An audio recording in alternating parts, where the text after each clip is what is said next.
ಬಿಡುಗಡೆ ಆಗಲಿದೆ boss cinema ವಿರುದ್ಧ ಅರ್ಜಿ ವಜಾ ಆಗಿದೆ. ಯಾವುದಿದು ಬಾಸ್ ಸಿನಿಮಾ? ಹಿಂದೆ ಬಿಡುಗಡೆ ಆಗ್ತಾ ಇದೆ ಬಾಸ್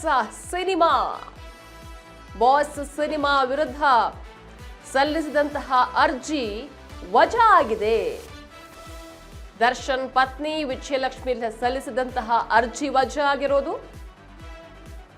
ಬಾಸ್ ಸಿನಿಮಾ ಬಿಡುಗಡೆ ಆಗ್ತಾ ಇದೆ ಇವತ್ತು. ಜೊತೆಗೆ ನಮ್ಮ ದರ್ಶನ್ ಪತ್ನಿ ವಿಜಯಲಕ್ಷ್ಮಿ ಸಲ್ಲಿಸಿದಂತಹ ಅರ್ಜಿ ಕೂಡ ವಜಾ ಆಗಿದೆ. ರೇಣುಕಾಸ್ವಾಮಿ ಕೇಸ್ ಆಧರಿಸಿದ ಸಿನಿಮಾ ಅಂತ ಆರೋಪ ಮಾಡ್ತಾ ಇದ್ದಾರೆ. ಸಿನಿಮಾ ಬಿಡುಗಡೆಗೆ ತಡೆ ಕೋರಿ ಅರ್ಜಿಯನ್ನ ಸಲ್ಲಿಸಿದ್ರು ವಿಜಯಲಕ್ಷ್ಮಿ. ಆ ಅರ್ಜಿ ವಜಾ ಆಗಿರೋದು.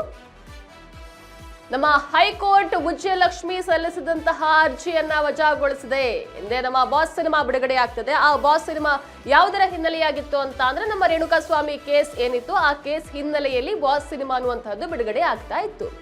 ಈ ಸಂದರ್ಭದಲ್ಲಿ ನಮ್ಮ ದರ್ಶನ್ ಅವರ ಪತ್ನಿ ವಿಜಯಲಕ್ಷ್ಮಿ ಏನಿದ್ರು ಇದೇ ವಿಚಾರಕ್ಕೆ ಸಂಬಂಧಪಟ್ಟ ಹಾಗೆ ಈ ಸಿನಿಮಾವನ್ನ ಬಿಡುಗಡೆ ಮಾಡುವ ಹಾಗಿಲ್ಲ, ಯಾಕಂದ್ರೆ ಇದು ನನ್ನ ಪತಿಯ ವಿಚಾರಕ್ಕೆ ಸಂಬಂಧಪಟ್ಟ ಹಾಗೆ ಎಲ್ಲ ವಿಚಾರಗಳನ್ನ ಅಳವಡಿಸಿಕೊಂಡಿದೆ, ಆ ಕೇಸನ್ನ ಅಳವಡಿಸಿಕೊಂಡಿದೆ. ಸೊ ಈ ಸಿನಿಮಾವನ್ನ ಬಿಡುಗಡೆ ಮಾಡೋ ಹಾಗಿಲ್ಲ ಅಂತ ಅರ್ಜಿಯನ್ನ ಹಾಕಿದ್ರು.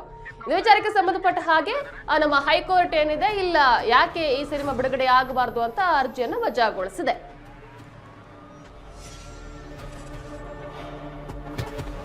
ವಿಜಯಲಕ್ಷ್ಮಿ ಸಲ್ಲಿಸಿದಂತಹ ಅರ್ಜಿ ಸದ್ಯಕ್ಕೆ ಹೈಕೋರ್ಟ್ ವಜಾಗೊಳಿಸಿದೆ. ಮುಂದೇನಾಗತ್ತೆ ಕಾದ್ ನೋಡ್ಬೇಕು. ಸದ್ಯದಲ್ಲಿ ನಮ್ಮ ದರ್ಶನ್ ಅವರ ಸಿನಿಮಾ ಕೂಡ OTTಗಳಲ್ಲಿ ರಿಲೀಸ್ ಆಗುತ್ತೆ ಅನ್ನುವಂತಹ ಊಹಾಪೋಹಗಳು ಕೂಡ ಒಂದ್ ಕಡೆ ಹಬ್ಬುತ್ತಾ ಇದೆ. ಮತ್ತೊಂದ್ ಕಡೆ ಬಾಸ್ ಅನ್ನುವಂತಹ ಸಿನಿಮಾ ರಿಲೀಸ್ಗೆ ಸಜ್ಜಾಗಿದೆ. ಇನ್ನೊಂದ್ ಕಡೆ ನಮ್ಮ ವಿಜಯಲಕ್ಷ್ಮಿಯವರು ಈ ಸಿನಿಮಾ ಮಾಡಬಾರದು, ಈ ಸಿನಿಮಾ ನಮ್ಮ ತೆರೆಗೆ ತೆಗೆದುಕೊಂಡು ಬರಬಾರದು ಅನ್ನುವಂತಹ ಮಾತನ್ನ ಇಟ್ಕೊಂಡು ಅರ್ಜಿಯನ್ನ ಸಲ್ಲಿಸಿದ್ರು. ಆ ಅರ್ಜಿಯನ್ನ ನಮ್ಮ ಹೈಕೋರ್ಟ್ ವಜಾ ಮಾಡಿದೆ. ಮುಂದೇನಾಗುತ್ತೆ, ಮುಂದಿನ ಸ್ಟೆಪ್ ನಮ್ಮ ವಿಜಯಲಕ್ಷ್ಮಿ ಅವ್ರದ್ದು ಏನು?